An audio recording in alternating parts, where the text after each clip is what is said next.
Hey guys, welcome back to Biblical Thinking. I was reading my Bible in Genesis chapter 26, and it made me think.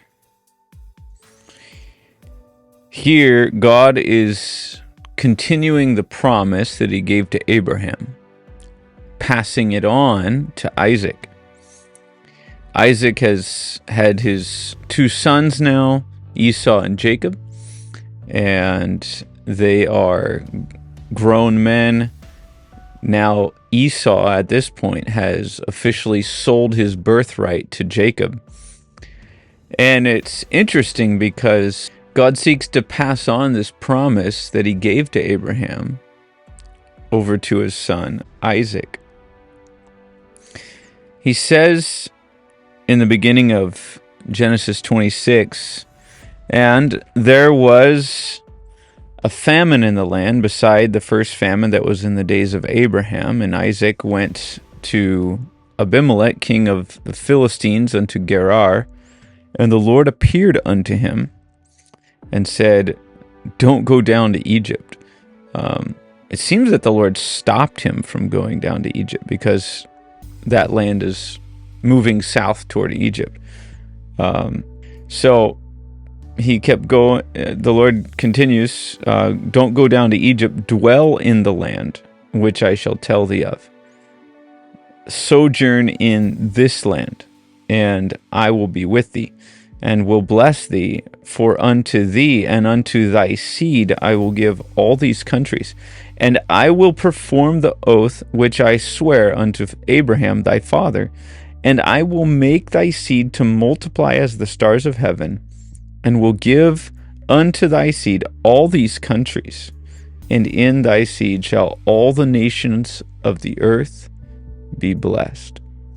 Once again, the seed is singular, not referring to the many descendants that he would have, but referring to a singular descendant.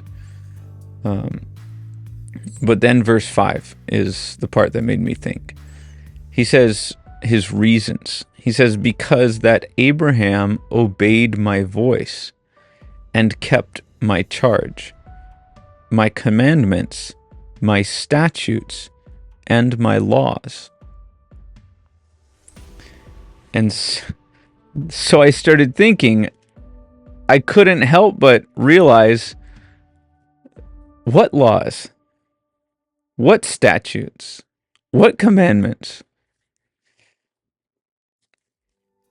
Abraham didn't have any laws. In fact, he only had the promises of God. How could Abraham fulfill the laws of God and therefore sort of be worthy of receiving God's promise and passing on that promise to his children? The law was not given for another 400 years. This whole argument is made throughout the New Testament. This is the basis of understanding that we are saved by grace through faith. We're saved by faith, not by the works of the law. We're saved by God declaring us righteous, not by completing or fulfilling laws.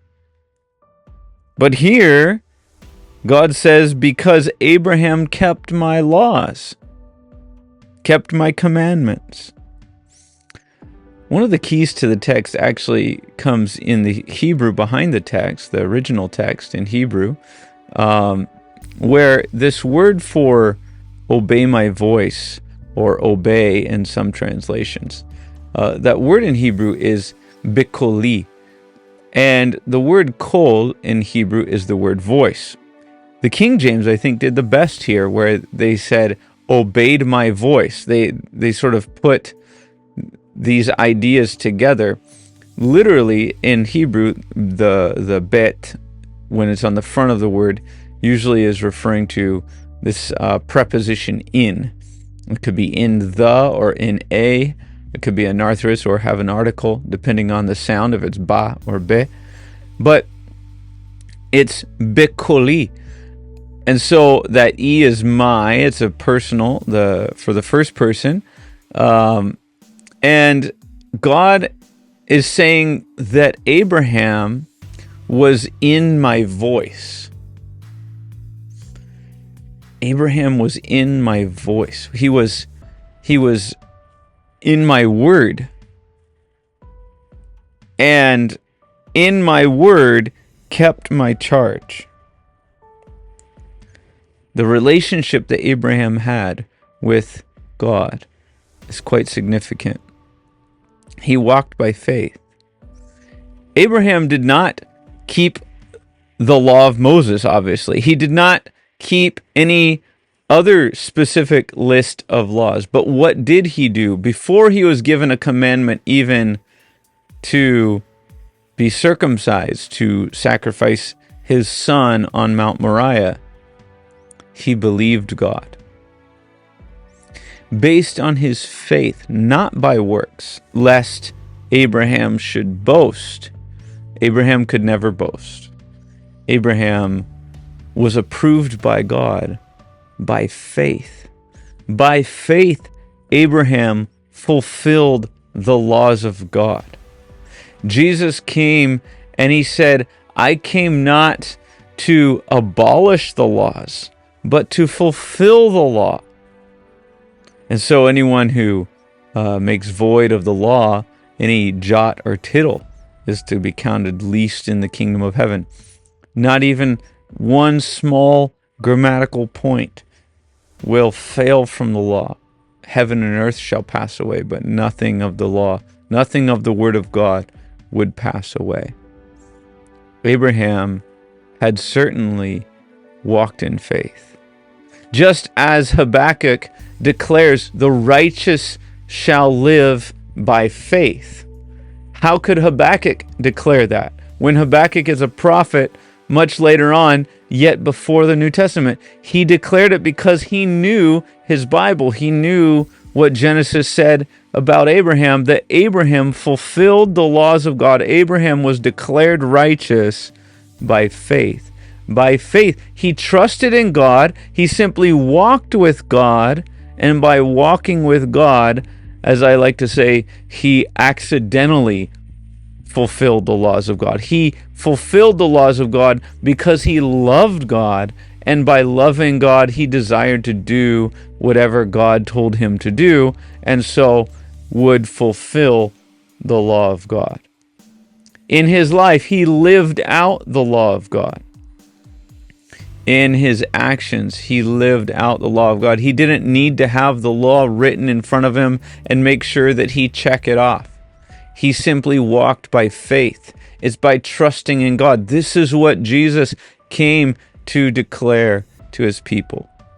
Not that we need to have some list of rules. People have so twisted this these days, saying that we are saved by works, that even belief is a work.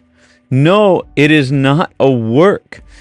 It's the action of surrender. It's the action of trusting. It's the action of saying, whatever energy and strength I have, I will put into the employment of doing what you tell me to do. So I will first trust you. I will first have faith in you, believe you, and then I will work. Then I will do whatever it is you would have me to do. Are there works involved in true faith? Absolutely. Faith without works is dead.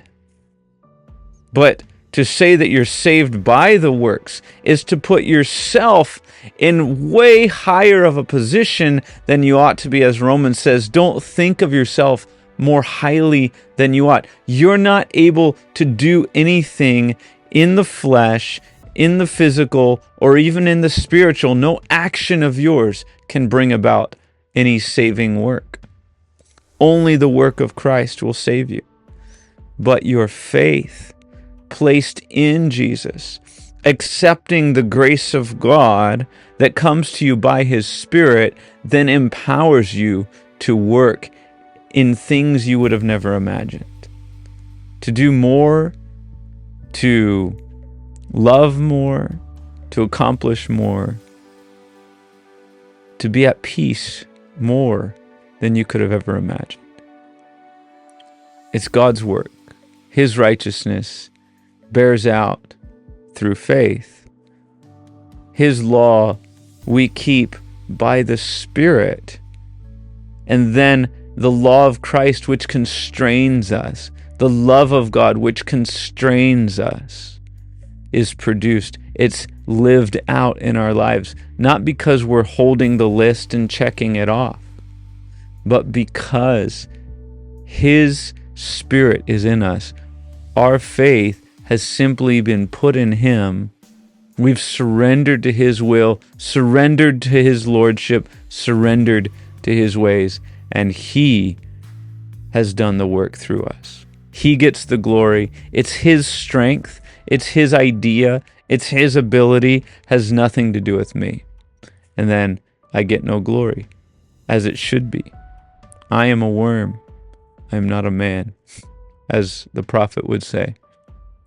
And yet, as much of a worm or as much of a donkey as I may be, as God used in the Old Testament, God still will use you. He will still use me because He is love. Not because I'm great, not because I've accomplished, not because of any other thing on this earth, but because God is love.